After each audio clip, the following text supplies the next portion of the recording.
hello everyone welcome to school plus question अछि प्रथम 15टी गणना संख्या मानकर वर्गर जोगफल केते हबो बुझि पाइले जोटा कि से इंग्लिश रे कहिछि what is the sum of square of first 15 natural numbers माने प्रथम 15टी नेचुरल नंबर मानकर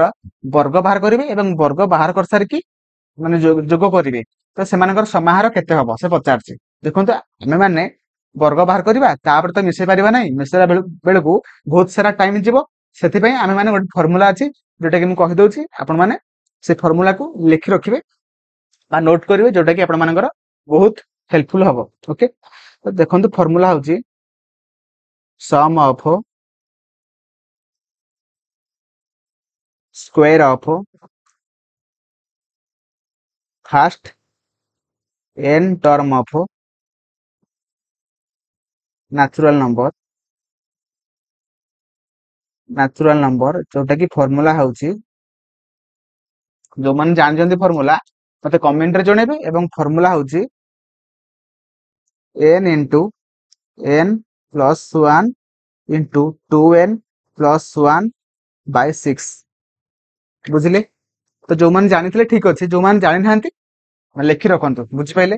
तो हमगु एठी हमें फार्मूला रे n टर्म लिखिथिले किंतु एठी हमर को क्वेश्चन केते पचाछि ना 15टी तो हमें n जगह रे केते लिखिबा ना 15 लिखिबा बा 15 लिखिबा तो लिखिले हमें माने एई वैल्यू टाको फार्मूला रे पुट करबा बुझि पाइले तो हम पुट कर दउछि 15 into 15 plus 1 2 into 15 plus 1 by 6 okay then 15 into 16 into 15 Dhule 30 plus 1 माने 31 by 6 ओके तो से दूरे करले 8 दूरे करले 3 3 15 टा 3 ने कटिले 5 कटि जो ओके तो 8 5 40 40 into 31 जोटा कि केते आंसर बाहर छी मते कमेंट रे जणांतु 40 मल्टीप्लाई 31 जोटा कि 1240 1240 ओके देखंतु प्रथम 15टी जुग्म माने गणना संख्या मानकर वर्गर जोगफल केते बाहरिबो ना 1240 तो आपण माने जेतेटा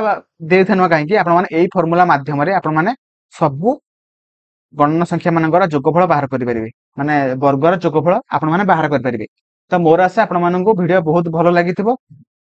तो जदि आपण माने वीडियो को भलो भाबरे बुझी पाछन्ते तो ठीक अछि मते कमेंट रे जणैबे प्रथम